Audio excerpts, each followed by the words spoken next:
أعوذ بالله السميع العليم من الشيطان الرجيم. بسم الله الرحمن الرحيم. الحمد لله رب العالمين الرحمن الرحيم مالك يوم الدين إياك نعبد وإياك نستعين اهدنا الصراط المستقيم صراط الذين أنعمت عليهم غير المغضوب عليهم ولا الضالين. بسم الله الرحمن الرحيم. ألف لام ميم ذلك الكتاب لا ريب فيه هدى للمتقين الذين يؤمنون بالغيب ويقيمون الصلاة ومما رزقناهم ينفقون والذين يؤمنون بما أنزل إليك وما أنزل من قبلك وبالآخرة هم يوقنون أولئك على هدى من ربهم وأولئك هم المفلحون. إن الذين كفروا سواء عليهم أنذرتهم أم لم تنذرهم لا يؤمنون ختم الله على قلوبهم وعلى سمعهم وعلى أبصارهم غشاوة ولهم عذاب عظيم. ومن الناس من يقول آمنا بالله وباليوم الآخر وما هم بمؤمنين يخادعون الله والذين آمنوا وما يخدعون إلا أنفسهم وما يشعرون في قلوبهم مرض فزادهم الله مرضا ولهم عذاب أليم بما كانوا يكذبون. وإذا قيل لهم لا تفسدوا في الأرض قالوا إنما نحن مصلحون ألا إنهم هم المفسدون ولكن لا يشعرون. وإذا قيل لهم آمنوا كما آمن الناس قالوا ونؤمن كما آمن السفهاء ألا إنهم هم السفهاء ولكن لا يعلمون. وإذا لقوا الذين آمنوا قالوا آمنا وإذا خلوا إلى شياطينهم قالوا إنا معكم إنما نحن مستهزئون. الله يستهزئ بهم ويمدهم في طغيانهم يعمهون.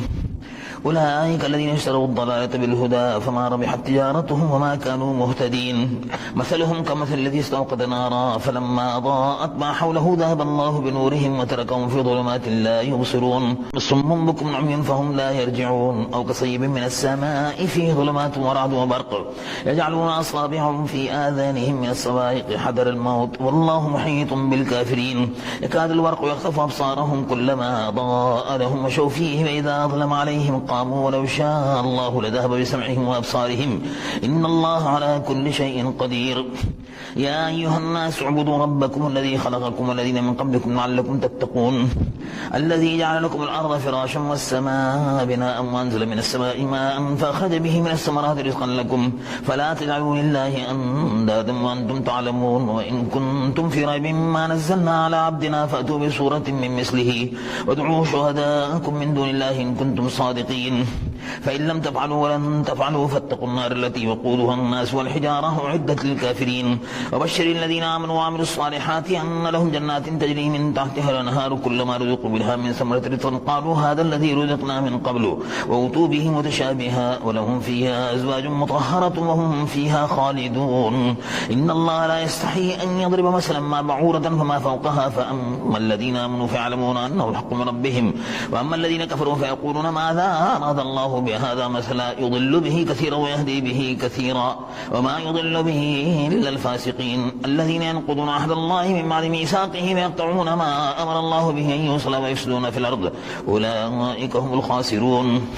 كيف تكفرون بالله وكنتم أمواتا فأحياكم ثم يميتكم ثم يحييكم ثم إليه ترجعون. هو الذي خلق لكم ما في الأرض جميعا ثم استوى إلى السماء فسواهن 7 سماوات وهو بكل شيء عليم. فإذ قال ربك للملائكة إني جاعل في الأرض خليفة قالوا أتجعل فيها من يفسد فيها ويسفك الدماء ونحن نسبح بحمدك ونقدس لك قال إني أعلم ما لا تعلمون. وعلم آدم الأسماء كلها ثم عرضهم على الملائكة فقال أنبئوني بأسماء هؤلاء إن كنتم صادقين قالوا سبحانك لا علم لنا إلا ما علمتنا إنك أنت العليم الحكيم. قال يا آدم أنبئهم بأسمائهم فلما أنبأهم بأسمائهم قال لم أقل لكم إني أعلم غيب السماوات والأرض وأعلم ما تبدون وما كنتم تكتمون. وإذ قلنا للملائكة اسجدوا لآدم فسجدوا إلا إبليس أبى واستكبر كان من الكافرين الكافرين. وقلنا يا آدم اسكن أنت وزوجك الجنة وكلا منها رغدا حيث شئتما ولا تقربا هذه الشجرة فتكونا من الظالمين. فأذلهما الشيطان عنها فأخرجهما مما كانا فيه وقلنا اهبطوا بعضكم لبعض عدو ولكم في الأرض مستقر ومتاع إلى حين. فتلقى آدم من ربه كلمات فتاب عليه إنه هو التواب الرحيم. قلنا اهبطوا منها جميعا فإما يأتينكم مني هدى فمن تبع هداي فلا خوف عليهم ولا هم يحزنون. والذين كفروا وكذبوا بآياتنا أولئك أصحاب النار هم فيها خالدون. يا بني إسرائيل اذكروا نعمتي التي أنعمت عليكم وأوفوا بعهدي أوف بعهدكم وإياي فارهبون. وآمنوا بما أنزلت مصدقا لما معكم ولا تكونوا أول كافر به ولا تشتروا بآياتي ثمنا قليلا وإياي فاتقون. ولا تلبسوا الحق بالباطل وتكتموا الحق وأنتم تعلمون.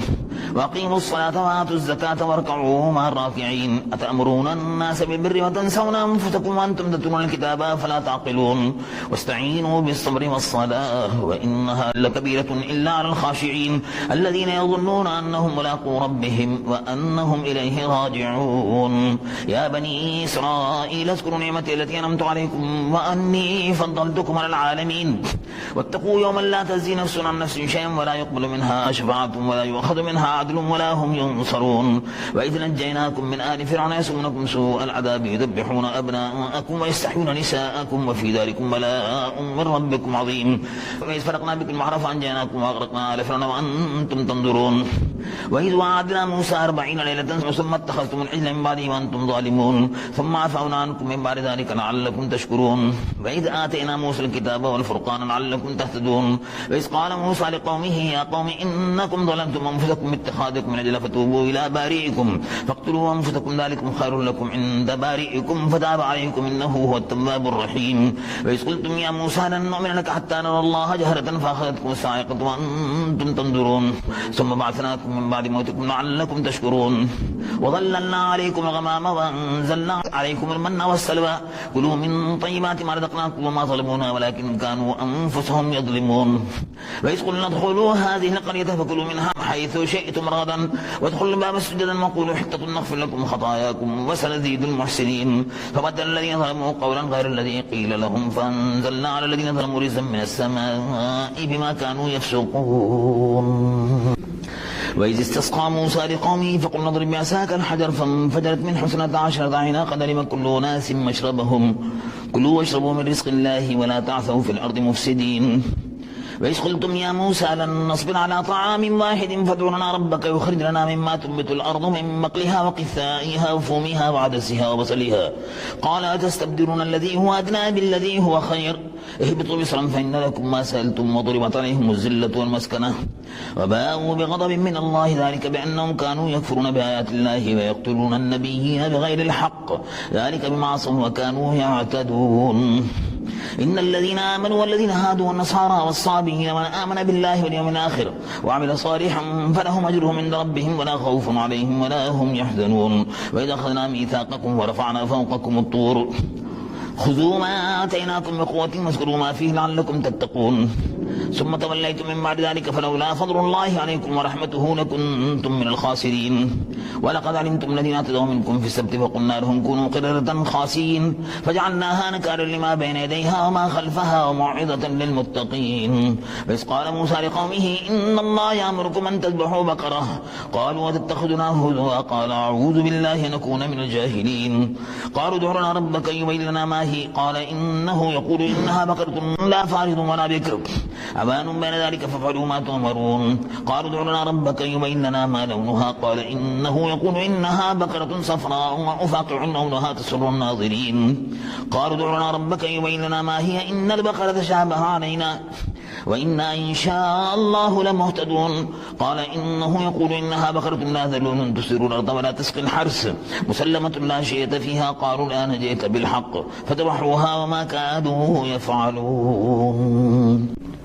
وإذ قتلتم نفسا فادارأتم فيها والله مخرج ما كنتم تكتمون فقلنا اضربوه ببعضها كذلك يحيي الله الموتى ويريكم آياته لعلكم تعقلون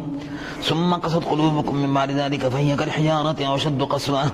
وإن من الحجارة لما يتفجر منه الأنهار وإن منها لما يشقق فيخرج منه الماء وإن منها لما يهبط من خشية الله وما الله بغافل عما تعملون أفتطمعون أن يؤمنوا لكم وقد كان فريق منهم يسمعون كلام الله ثم يحرفونه من بعد ما عقلوه وهم يعلمون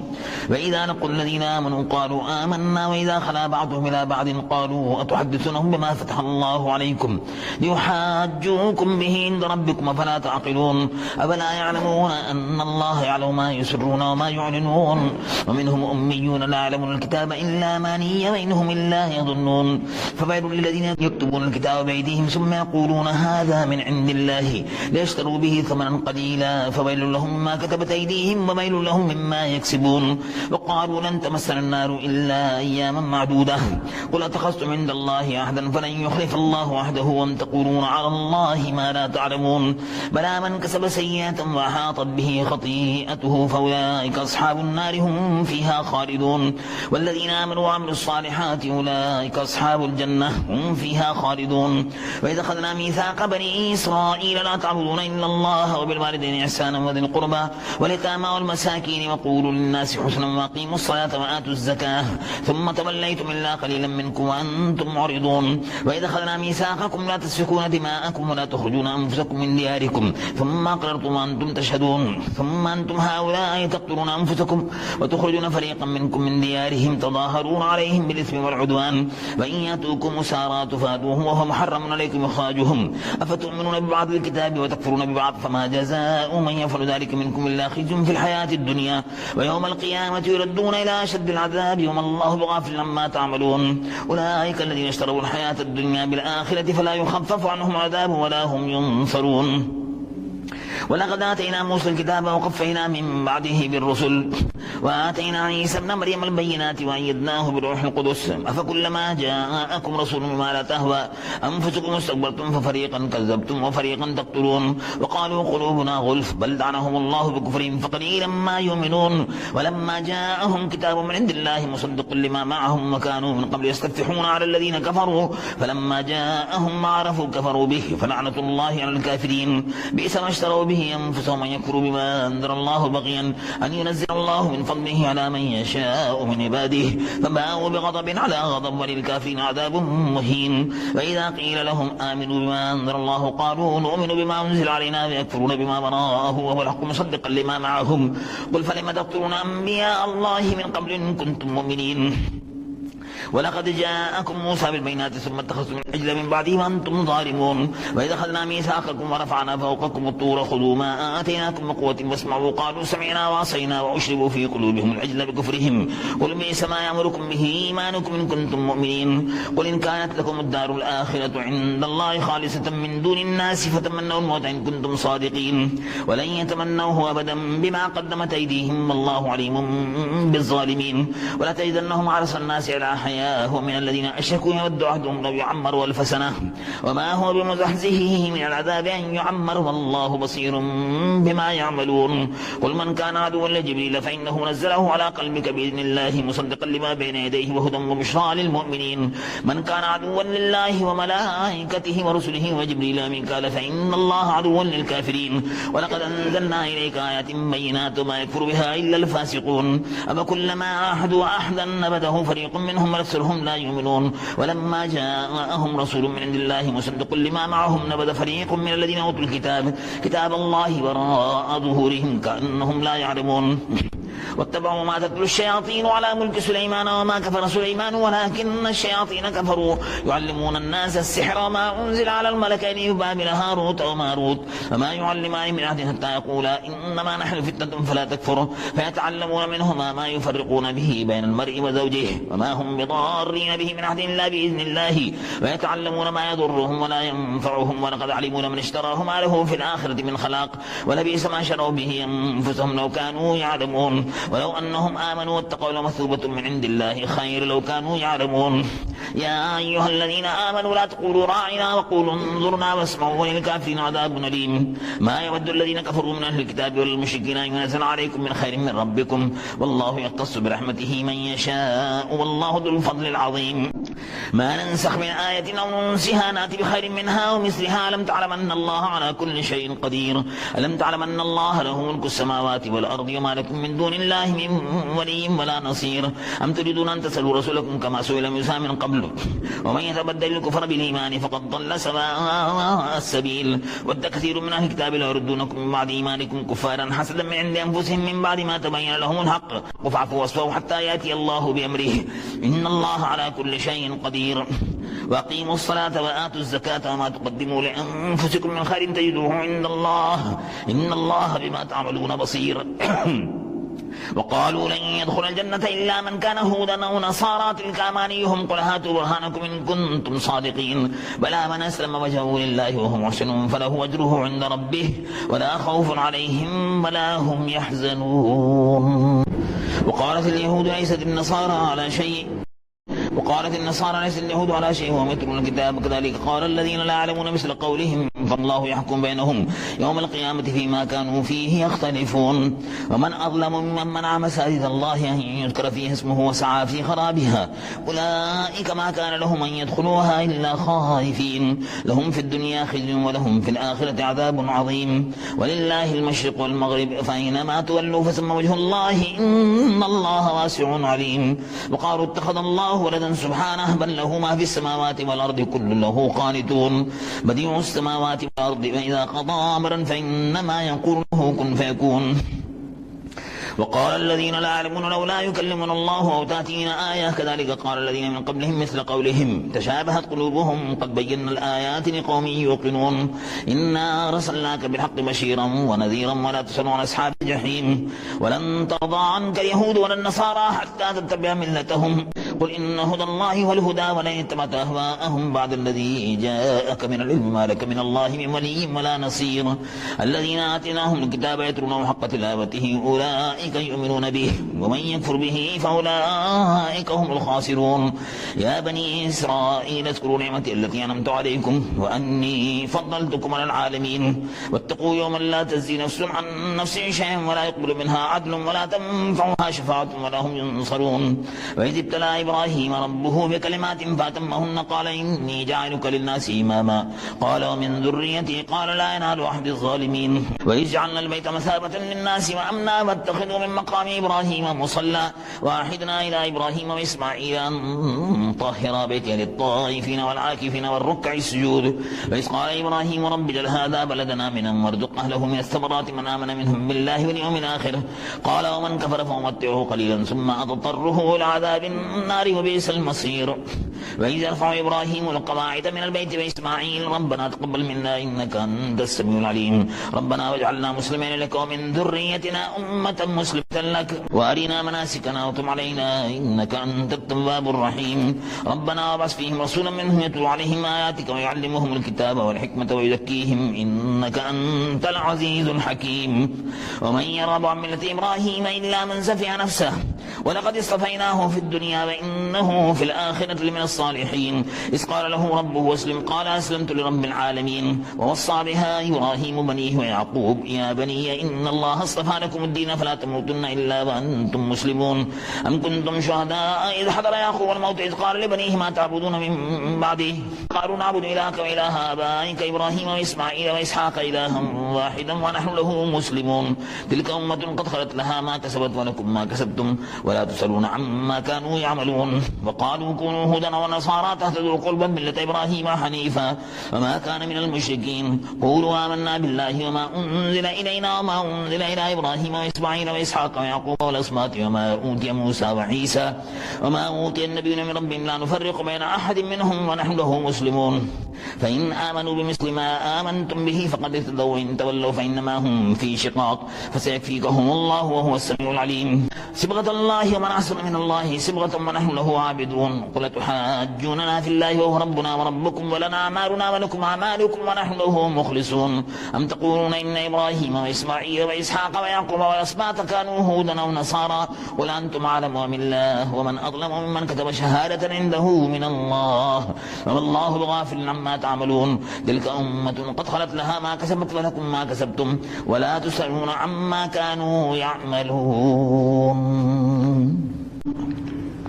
سيقول السفهاء من الناس ما ولاهم عن قبلتهم التي كانوا عليها قل لله المشرق والمغرب يهدي من يشاء إلى صراط مستقيم. وكذلك جعلناكم أمة وسطا لتكونوا شهداء على الناس ويكون الرسول عليكم شهيدا. وما جعلنا القبلة التي كنت عليها إلا لنعلم من يتبع الرسول ممن ينقلب على عقبيه وإن كانت لكبيرة إلا على الذين هدى الله وما كان الله ليضيع إيمانكم إن الله بالناس لرؤوف رحيم. قد نرى تقلب وجهك في السماء فلنولينك قبلة ترضاها فول وجهك شطر المسجد الحرام وحيث ما كنتم فولوا وجوهكم شطره وإن الذين أوتوا الكتاب ليعلمون أنه الحق من ربهم وما الله بغافل عما يعملون. ولئن أتيت الذين أوتوا الكتاب بكل آية ما تبعوا قبلتك وما أنت بتابع قبلتهم وما بعضهم بتابع قبلة بعض ولئن اتبعت أهواءهم من بعد ما جاءك من العلم إنك إذا لمن الظالمين. الذين آتيناهم الكتاب يعرفونه كما يعرفون أبناءهم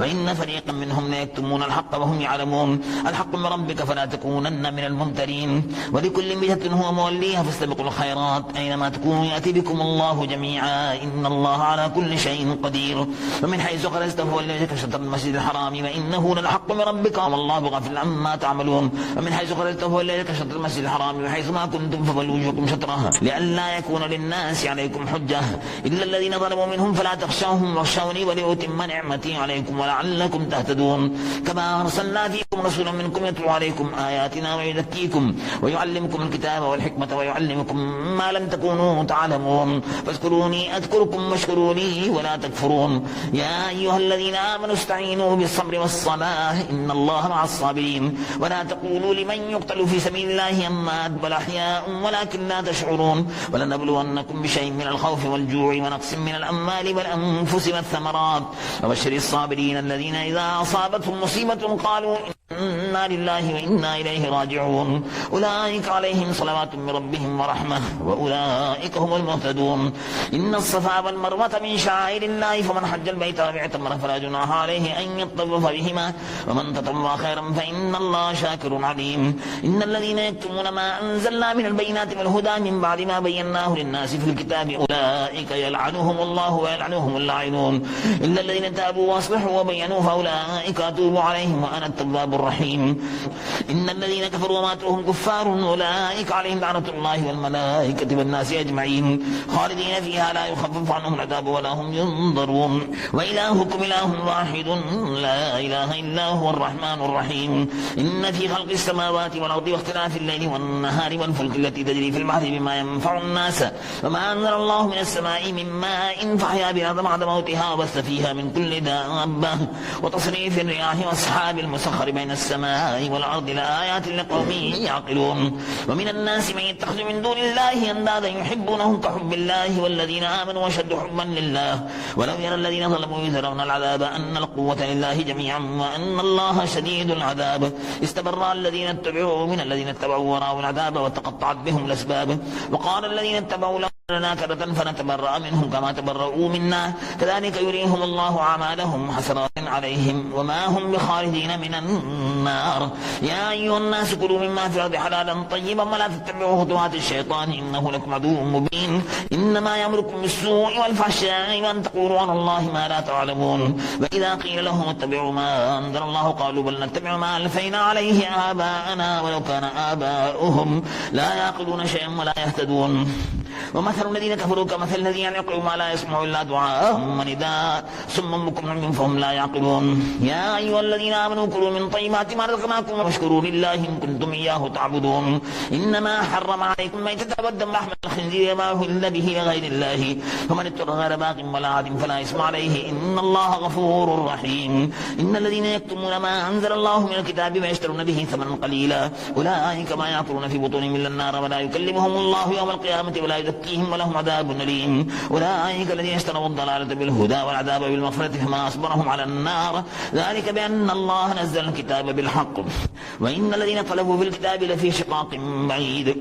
ليس البر أن تولوا وجوهكم قبل المشرق والمغرب ولكن البر من آمن بالله واليوم الآخر والملائكة والكتاب والنبيين وآتى المال على حبه ذوي القربى واليتامى والمساكين وابن السبيل والسائلين وفي الرقاب وأقام الصلاة وآتى الزكاة والموفون بعهدهم إذا عاهدوا والصابرين في البأساء والضراء وحين البأس أولئك الذين صدقوا وأولئك هم المتقون يا أيها الذين آمنوا كتب عليكم القصاص في القتل الحر بالحر والعبد بالعبد والأنثى بالأنثى فمن عفي له من أخيه شيء فاتباع بالمعروف وأداء إليه بإحسان ذلك تخفيف من ربكم ورحمة فمن اعتدى بعد ذلك فله عذاب أليم ولكم في القصاص حياة يا أولي الألباب لعلكم تتقون كتب عليكم إذا حضر أحدكم الموت إن ترك خيرا للوصية للوالدين والأقربين بالمعروف حقا على المتقين فمن بدله بعد ما سمعه فإنما إثمه على الذين يبدلونه إن الله سميع عليم فمن خاف من موص جنفا وإثما فأصلح بينهم فلا إثم عليه إن الله غفور رحيم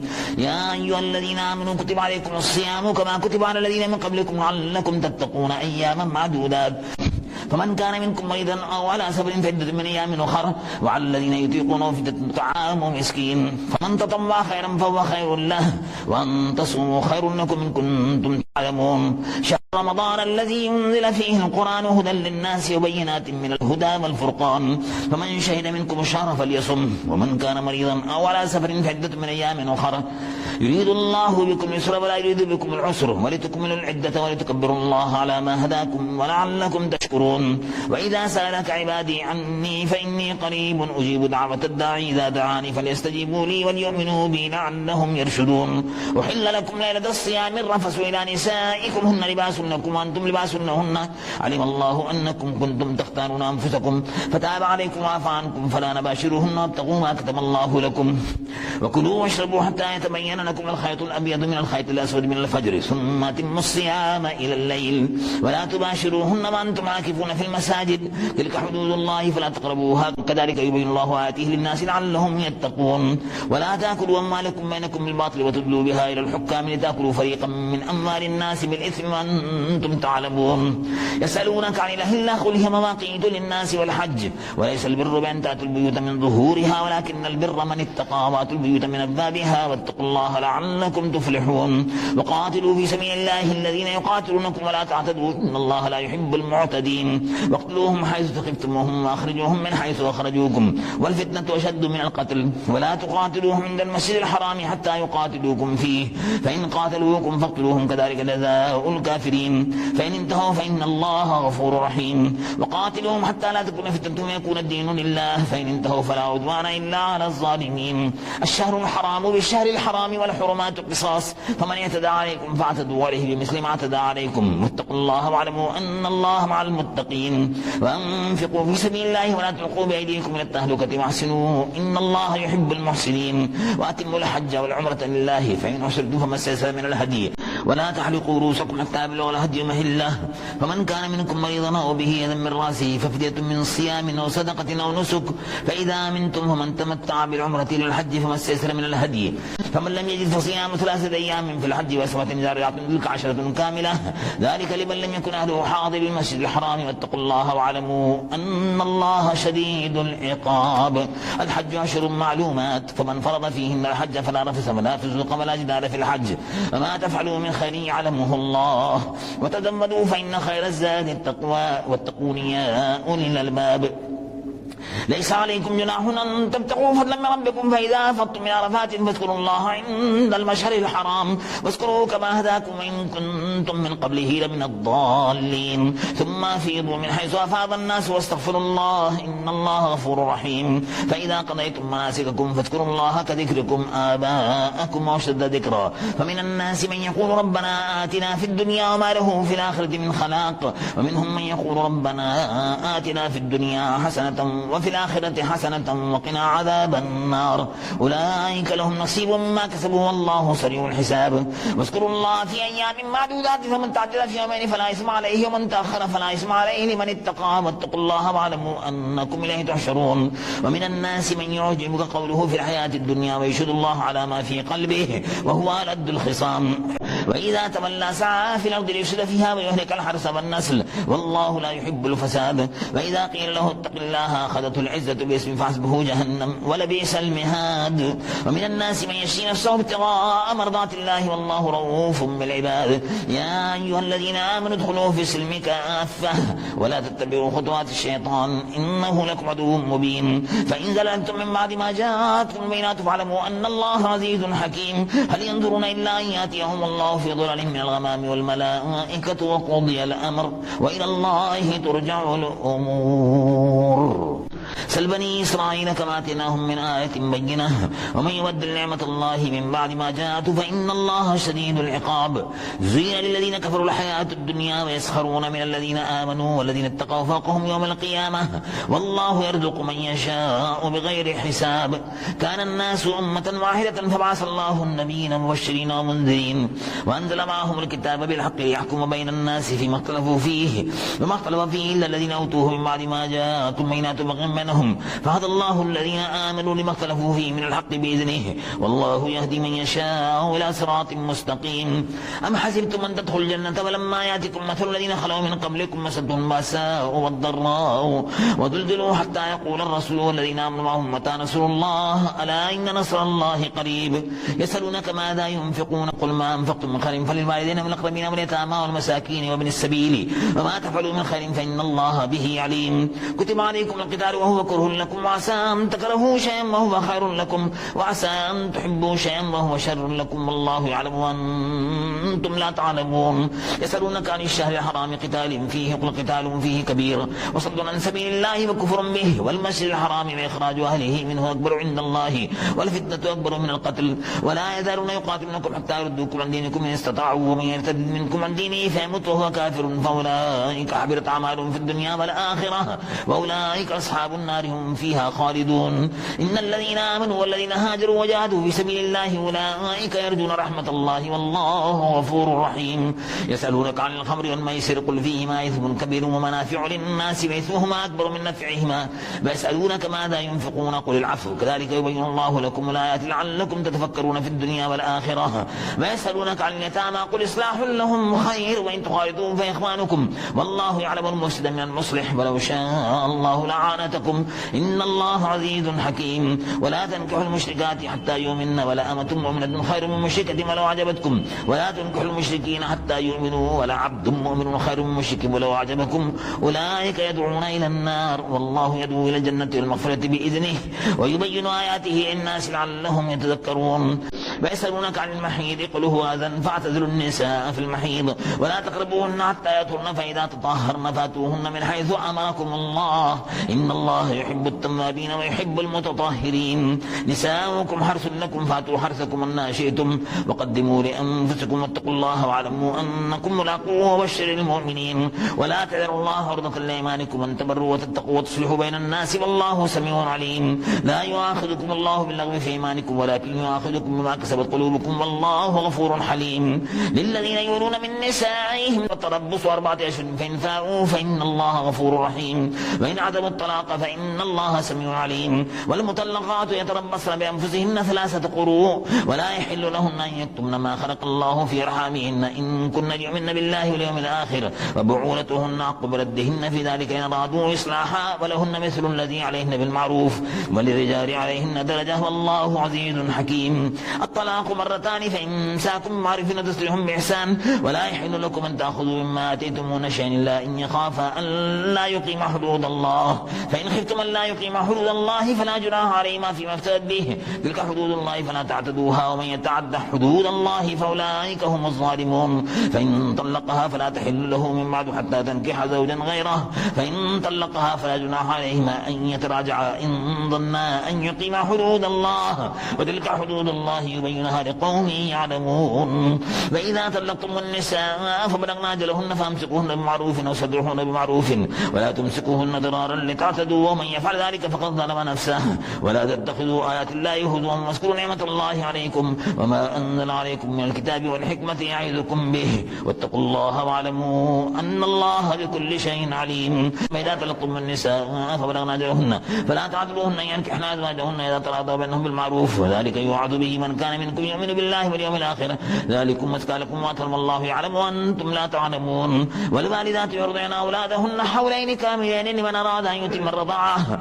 وعلى المولود له رزقهن وكسوتهن بالمعروف لا تكلف نفس إلا وسعها لا تضار والدة بولدها ولا مولود له بولده وعلى الوارث مثل ذلك فإن أرادا فصالا عن تراض منهما وتشاور فلا جناح عليهما وإن أردتم أن تسترضعوا أولادكم فلا جناح عليكم إذا سلمتم ما آتيتم بالمعروف واتقوا الله واعلموا أن الله بما تعملون بصير والذين يتوفون منكم ويذرون أزواجا يتربصن بأنفسهن 4 أشهر وعشرا فإذا بلغن أجلهن فلا جناح عليكم فيما فعلن في أنفسهن بالمعروف والله بما تعملون خبير ولا جناح عليكم فيما عرضتم به من خدمة النساء وأكننتم في أنفسكم علم الله أنكم ستذكرونهن ولكن لا تواعدوهن سرا إلا أن تقولوا قولا معروفا ولا تعزموا عقدة النكاح حتى يبلغ الكتاب أجله واعلموا أن الله يعلم ما في أنفسكم فاحذروه واعلموا أن الله غفور حليم لا جناح عليكم أن طلقتم النساء ما لم تمسوهن وتفرضوا لهن فريضة ومتعوهن على الموسع قدره وعلى المقتر قدره متاعا بالمعروف حقا على المحسنين وإن طلقتموهن من قبل أن تمسوهن وقد فرضتم لهن فريضة فنصف ما فرضتم إلا أن يعفون أو يعفو الذي بيده عقدة النكاح وأن تعفوا أقرب للتقوى ولا تنسوا الفضل بينكم إن الله بما تعملون بصير حافظوا على الصلوات والصلاة الوسطى وقوموا لله قانتين فإن خفتم فرجالا وركبانا فإذا أمنتم فاذكروا الله كما علمكم ما لم تكونوا تعلمون والذين يتوفون منكم ويذرون أزواجا وصية لأزواجهم متاعا إلى الحول غير إخراج فإن خرجنا فلا جناح عليكم فيما فعلن في أنفسهن من معروف والله عزيز حكيم وللمطلقات متاع بالمعروف حقا على المتقين كذلك يبين الله لكم آياته لعلكم تعقلون ألم تر إلى الذين خرجوا من ديارهم وهم ألوف حذر الموت فقال لهم الله موتوا ثم أحياهم إن الله لذو فضل على الناس ولكن أكثر الناس لا يشكرون وقاتلوا في سبيل الله واعلموا أن الله سميع عليم من ذا الذي يقرض الله قرضا حسنا فيضاعفه له أضعافا كثيرة والله يقبض ويبسط وإليه ترجعون ألم تر إلى الملأ من بني إسرائيل من بعد موسى إذ قالوا لنبي لهم لنا ملكا نقاتل في سبيل الله قال هل عسيتم من كتب عليكم القتال ألا تقاتلوا قالوا وما لنا ألا نقاتل في سبيل الله وقد أخرجنا من ديارنا وأبنائنا فلما كتب عليهم القتال تولوا إلا قليلا منهم والله عليم بالظالمين وقال لهم نبيهم إن الله قد بعث لكم طالوت ملكا قالوا أنا يكون له الملك علينا ونحن أحق بالملك منه ولم يؤت سعة من المال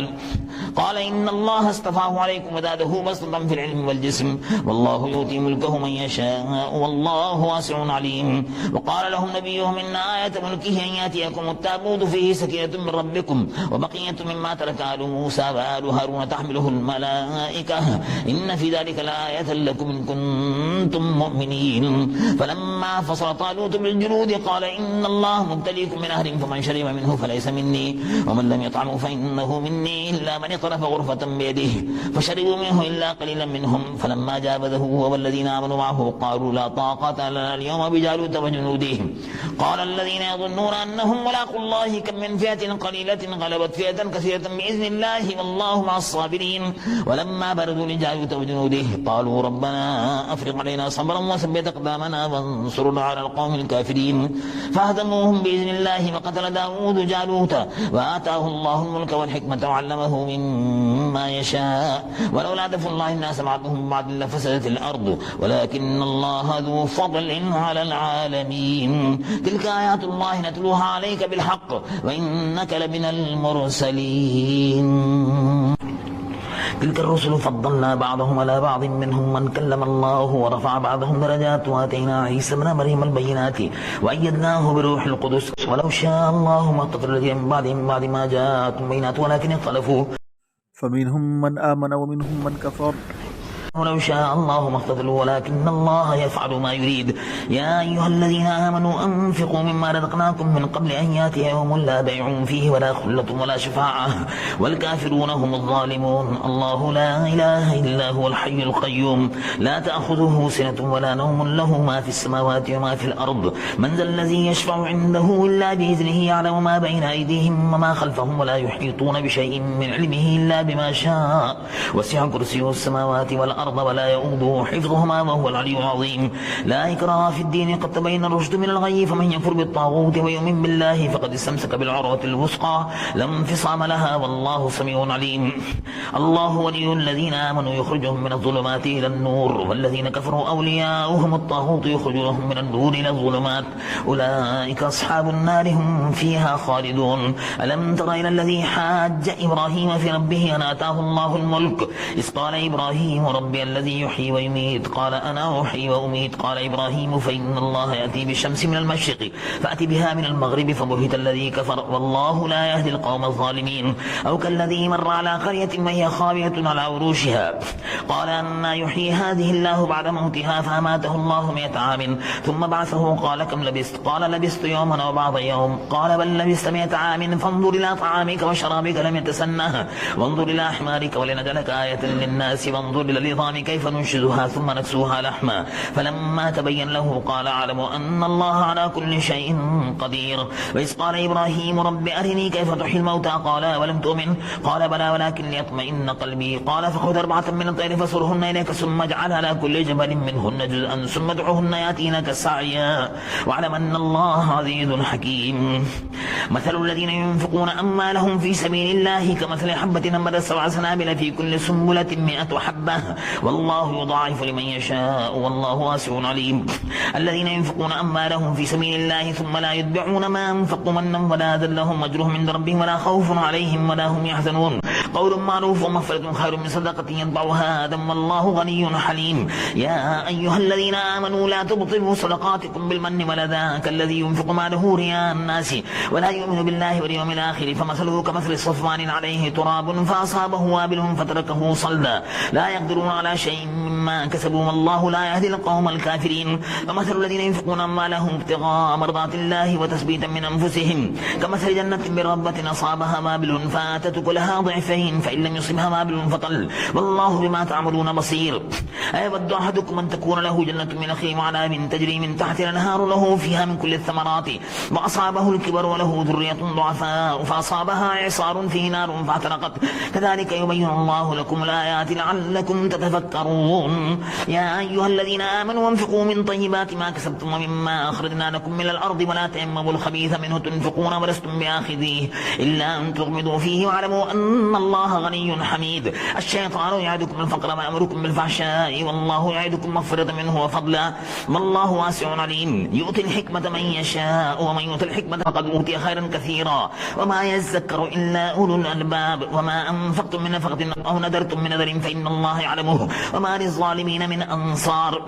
إن تبدوا الصدقات فنعما هي وإن تخفوها وتؤتوها الفقراء فهو خير لكم ويكفر عنكم من سيئاتكم والله بما تعملون خبير. ليس عليك هداهم ولكن الله يهدي من يشاء وما تنفقوا من خير فلأنفسكم وما تنفقون إلا ابتغاء وجه الله وما تنفقوا من خير يوفى إليكم وأنتم لا تظلمون. للفقراء الذين أحصروا في سبيل الله لا يستطيعون ضربا في الأرض يحسبهم الجاهل أغنياء من التعفف تعرفهم بسيماهم لا يسألون الناس إلحافا وما تنفقوا من خير فإن الله به عليم. الذين ينفقون أموالهم بالليل والنهار سرا وعلانية فلهم أجرهم عند ربهم ولا خوف عليهم ولا هم يحزنون. الذين يأكلون الربا لا يقومون إلا كما يقوم الذي يتخبطه الشيطان من المس ذلك بأنهم قالوا إنما البيع مثل الربا وأحل الله البيع وحرم الربا فمن جاءه موعظة من ربه فانتهى فله ما سلف وأمره إلى الله ومن عاد فأولئك أولئك أصحاب النار هم فيها خالدون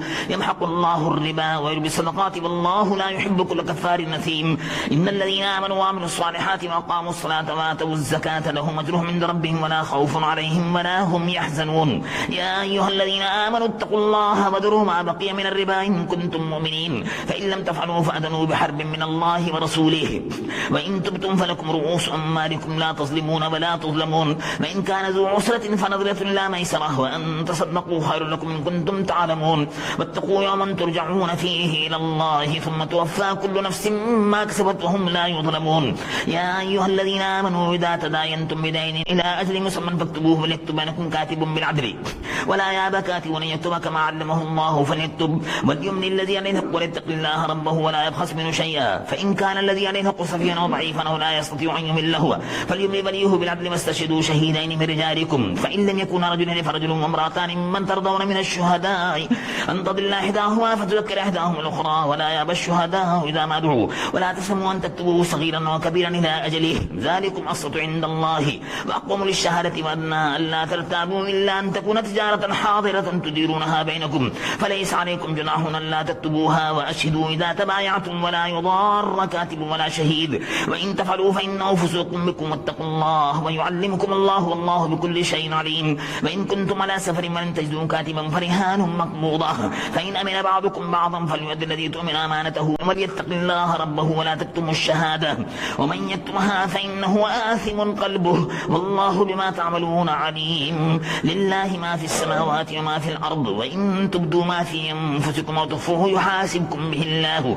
فيغفر لمن يشاء ويعذب من يشاء والله على كل شيء قدير آمن الرسول بما أنزل إليه من ربه والمؤمنون كلنا آمن بالله وملائكته وكتبه ورسله لا نفرق بين أحد من رسله وقالوا سمعنا وأطعنا غفرانك ربنا وإليك المصير لا يكلف الله نفسا إلا وسعها لها ما كسبت وعليها ما اكتسبت ربنا لا تؤاخذنا إن نسينا واخطأنا ربنا ولا تحمل علينا إصرا كما حملته على الذين من قبلنا ربنا ولا تحملنا ما لا طاقة لنا به واعف عنا واغفر لنا وارحمنا أنت مولانا فانصرنا على القوم الكافرين آمنت بالله صدق الله العلي العظيم